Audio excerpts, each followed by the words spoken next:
history has been shuttled off to Merritt. And it was not by accident. They were in fact moving us as far away from the district office as they could. As they say, this is a unique district. I want to say two things. One, we've given more black people the opportunity and Mexican people the opportunity to get in this system than any system other than LA. And we have chancellors and presidents up and down the state who really were not stars here. But the knowledge base allows us to know where and how things occur.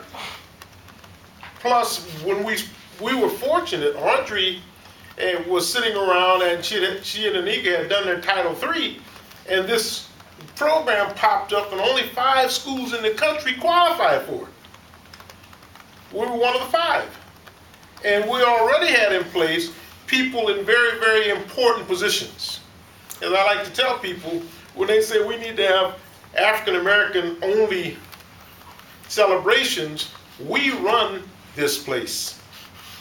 Other people don't run this place. We run it.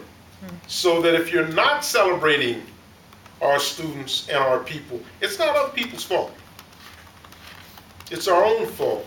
And finally, with all of that in place, it's very, very difficult. And Bobby was very, very supportive. The president, Dr. Adams, very, very supportive. And we made let me rephrase that, because I don't want to blame anybody else. I've made a life's work of anybody that comes to Merritt, I'm going to welcome. And I'll make sure everybody else at the college welcomes them. And new people we hire, I check to see how their tenure is doing. And if they're having problems, come see me, we'll solve that problem.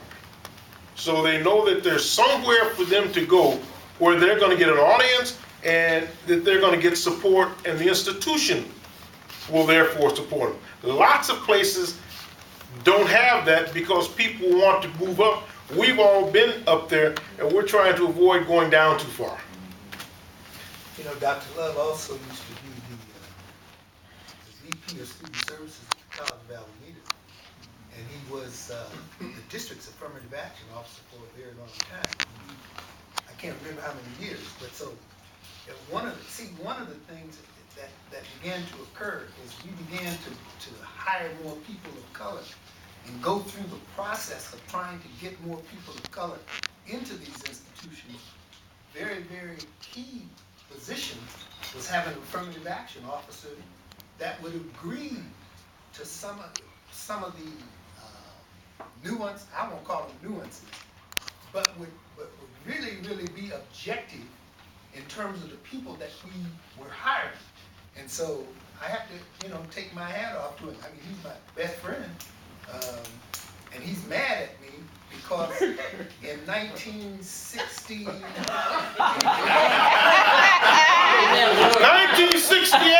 Ernie refused to hire me.